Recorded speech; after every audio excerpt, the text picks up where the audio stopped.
गुरुवार को शहीद कर्नल विप्लव त्रिपाठी को उनकी चौथी पुण्यतिथि पर पूरे प्यार, सम्मान और गर्व के साथ याद किया गया।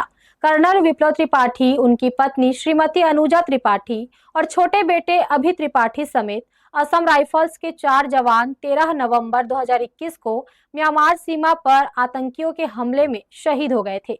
उनके इस बलिदान को आज भी रायगढ़ ही नहीं, पूरा देश गर्व से याद करता है। शहीद कर्नल विप्लव त्रिपाठी की चौथी पुण्यतिथि के अवसर पर शहीद कर्नल विप्लव त्रिपाठी ट्रस्ट की ओर से रायगढ़ में एक भव्य और हृदय स्पर्शी कार्यक्रम का आयोजन किया गया। इस कार्यक्रम का मुख्य उद्देश्य भारतीय सेना के प्रति जागरूकता बढ़ाना और युवाओं में राष्ट्र प्रेम की भावना को प्रोत्साहित करना था। कार्यक्रम की शुरुआत राष्ट्रवाद प्रेरित चित्रकला उत्सव से हुई, जहां बच्चों ने अपनी कलाकृतियों के जरिए कर्नल त्रिपाठी के बलिदान, सेना के गौरव और देशभक्ति के जज्बे को सुंदर रूप में चित्रित किया। इस उत्सव में बच्चों को सेना में सेवा करने के गौरव और देश के प्रति अपने कर्तव्यों को समझने के लिए प्रेरित किया गया। इसी कड़ी में शाम को रायगढ़ जिले के सैनिक परिवारों को सम्मानित किया गया। इस अवसर पर पूर्व सैनिकों और जिला सैनिक कल्याण कार्यालय के प्रतिनिधियों की गरिमामय उपस्थिति रही। सभी ने कर्नल विप्लव त्रिपाठी के अदम्य साहस, शौर्य और आखिरी गोली, आखिरी सांस तक लड़ने के उनके अटूट संकल्प को याद किया। साथ ही उन्होंने सैनिक परिवारों के त्याग और राष्ट्र निर्माण में उनके अमूल्य योगदान को विनम्रता से नमन किया। आप जानते हैं, हमारे रायगढ़ के माटी पुत्र कर्नल विप्लव त्रिपाठी, अपनी पत्नी अनुजा त्रिपाठी और बेटे अभि त्रिपाठी, साथ ही असम राइफल के 4 जवान के साथ म्यांमार बॉर्डर पे बिहांग गांव के पास आतंकवादियों के एम्बुश लगाए किए हमले में आखिरी गोली, आखिरी सांस तक लड़ते हुए शहीद हो गए थे। आज उनकी पुण्यतिथि है, चौथी पुण्यतिथि। 13 नवंबर 21 को उनकी शहादत हुई थी। हम आज के बच्चों में भारतीय सेना के प्रति जागरूकता बढ़ाने और राष्ट्रवाद को प्रेरित करने के लिए एक चित्रकला उत्सव आयोजित करते हैं।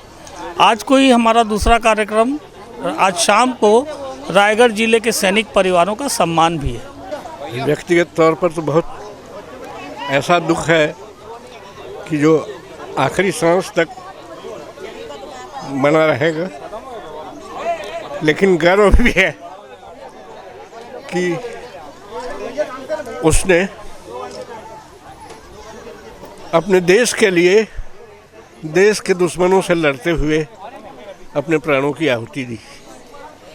उसके साथ उसकी पत्नी और 6 वर्ष का मासूम बेटा भी, बेटे ने भी प्राणों की आहुति दी।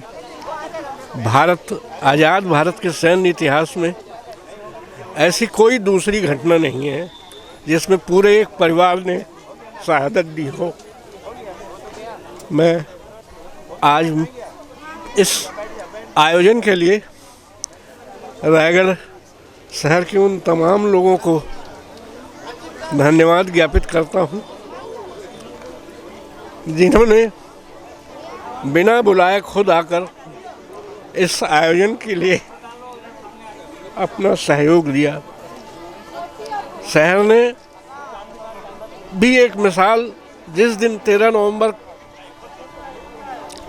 नवंबर को जिस दिन उनका अंतिम संस्कार हुआ था रायगढ़ में, उस दिन भी अंतिम यात्रा में जो भीड़ उमड़ी थी, उसकी भी कोई दूसरी मिसाल नहीं है रायगढ़ में।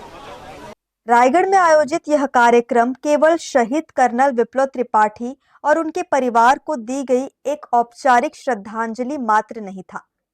यह उस अमिट और अटूट जज्बे को दिल से किया गया एक सच्चा सलाम था, जो भारत माता की रक्षा में खड़े हर सैनिक के सीने में धड़कता है। कर्नल त्रिपाठी, उनकी पत्नी अनुजा और पुत्र अभि का बलिदान सिर्फ एक दुखद घटना नहीं, बल्कि राष्ट्र के प्रति सर्वोच्च समर्पण का एक ज्वलंत उदाहरण है। यह शहादत हमें हमेशा यह गौरवपूर्ण सत्य याद दिलाती रहेगी कि जीवन में राष्ट्र सर्वोपरि है। उनका त्याग आने वाली हर पीढ़ी को यह प्रेरणा देता रहेगा कि देश की सेवा और उसकी संप्रभुता की रक्षा से बड़ा कोई धर्म, कोई सम्मान नहीं है। हर्ष न्यूज़ के लिए राहुल अधिकारी की रिपोर्ट।